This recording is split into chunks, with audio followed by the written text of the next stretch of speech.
प्रथम जिम में पसीने से तर और अंदर ही अंदर जल रहा था। उसके दिमाग में एक ही बात हथौड़े की तरह बज रही थी। मैं प्रथम जिंदल, जिसने कभी कानून का उल्लंघन नहीं किया, जिसने ऐशो आराम की जिंदगी जी, वह जेल कैसे जा सकता है? एक मामूली गलती या कहूँ एक साजिश और मेरे नाम के आगे कैदी का ठप्पा लग गया। यह विचार उसके रगरग में गुस्सा भर रहा था। तभी कमरे के शांत कोने से आती हुई राध्या की आहट ने उसके क्रोध को हवा दे दी। राध्या एक गिलास में पानी लेकर दरवाजे पर खड़ी थी। उसके चेहरे पर सांत्वना और चिंता का भाव था। जैसे ही प्रथम की नजर राध्या पर पड़ी, उसकी आंखें लाल हो गई।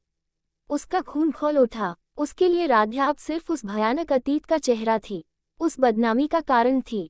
राध्या ने धीरे से ग्लास उसकी ओर बढ़ाया, लेकिन प्रथम ने अपनी मुट्ठी भी ली और कड़वाहट से बोला, तुम्हारे लिए ये सब महज एक हादसा है, जिंदगी के कुछ पलों में से एक, जिसे तुम्हारे लिए भूलना बहुत आसान है, पर मेरे लिए राध्या, यह मेरी जिंदगी का नासूर बन गया है, एक ऐसा जख्म जो अब कभी नहीं भरेगा।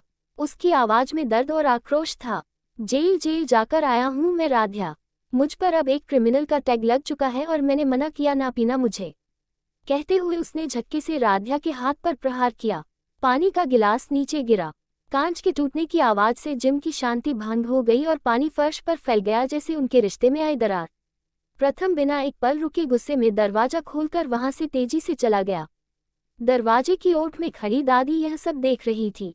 उनकी आंखों में एक अजीब सी चमक थी। एक शातिर मुस्कान उनके होठों पर तैर गई। उन्होंने धीमी सर्द आवाज में अपने आप से कहा, ये है गुस्सा। ये गुस्सा साफ बता रहा है कि उसकी नजरों में अब राध्या कुछ नहीं है। बस अब सही समय आ गया है। मुझे इस बात का फायदा उठाना ही होगा। दादी तुरंत पलटी और प्रथम के पीछे पीछे उसके कमरे की ओर गई। प्रथम कमरे में पहुंचकर अपनी शर्ट उतार चुका था और गुस्से में दीवार को घूर रहा था।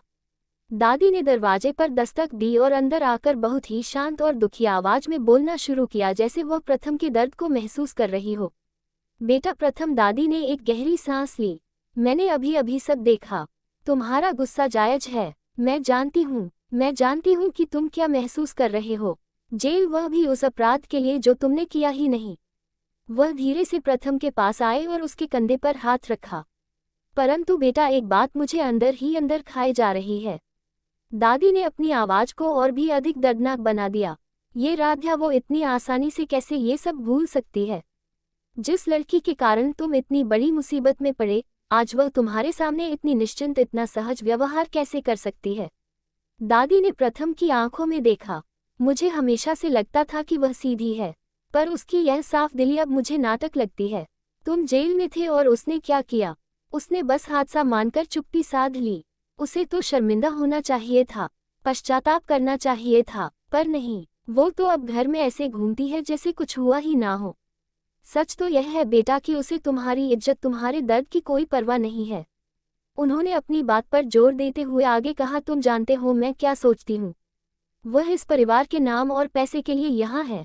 अब जब तुम जरा मुश्किल में आए हो तो उसे तुम्हारे दर्द से क्या लेना देना? तुम तो बस एक क्रिमिनल टैग वाले इंसान हो गए हो उसकी नज़रों में। वो शायद अब कोई दूसरा राइस वारिस ढूंढ रही होगी। प्रथम के चेहरे पर दादी की बातों का स्पष्ट प्रभाव पड़ रहा था। उसका गुस्सा जो राध्या पर था अब शक और नफरत में बदल रहा था। दादी समझ गई कि उनका जहर काम कर रहा है। बेटा, उन्होंने अपनी अंतिम और सबसे गहरी चोट दी। तुम्हें इस लड़की से दूर रहना होगा। ये तुम्हारी जिंदगी को और बर्बाद कर देगी। तुम्हारे नाम से लगा ये दाग मिटाना है तो पहले अपने आसपास से उन लोगों को हटाओ जो इस दाग की याद दिलाते हैं। ये राध्या इस घर के लिए अब अशुभ है और तुम्हारे लिए तो बिल्कुल नहीं। दादी का अगला कदम यही होगा कि वह राध्या पर घर की नौकरानी से लेकर परिवार के अन्य सदस्यों से भी ताने मरवाएंगी और उसे घर के छोटे मोटे मामलों में भी दोषी ठहराना शुरू कर देंगी, ताकि राध्या खुद को इस घर में अवांछित महसूस करे और अंततः खुद ही प्रथम की जिंदगी से दूर चली जाए। उनका उद्देश्य अब राध्या को मानसिक रूप से इतना तोड़ना होगा कि वही ये घर छोड़ दे और प्रथम को लगे कि राध्या ने उसे छोड़कर अपनी असली रंगत दिखा। अगर आप लोग भी आगे का कहानी जानना चाहते हैं तो इस वीडियो को लाइक करके चैनल को सब्सक्राइब करके बेल आइकन को जो पर सेलेक्ट कर दें।